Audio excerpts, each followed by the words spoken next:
जर बघितलं तर द्राक्ष बागायतदार म्हणतोय माल नाही आणि ह्याच बागायतदाराचा जे मी बाबानगर मधनं बोलतोय तिकोटा इथून, तर इथं जर बघितलं तर 3, 4, 5, 6, 8 घड ठेवल्यात आणि जर आता इथं बघितलं तर 8वा घड ह्यो आता मला दिसत पण नाही, आपल्या डाळी एवढा घड आहे.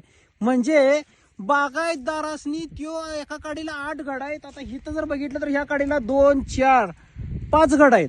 मग इथल्या इथं जर 8 आणि 5 13 घड झालं आणि ती डाळी एवढा घड ठेवायची काय कारण आहे? तर दाट टुकरून सुद्धा तुम्ही पोट भरू नका.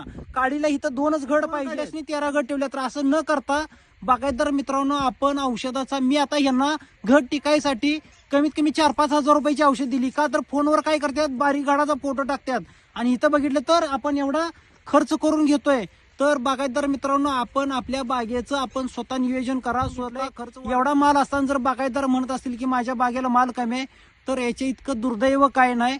आपण आपल्या बागेचा खर्च कमी करा. करता आपण आपल्या बागेचं योग्य पद्धतीने नियोजन करून चांगल्या पद्धतीचे फोटो पाठवून आपल्या बागेचा खर्च करा. धन्यवाद.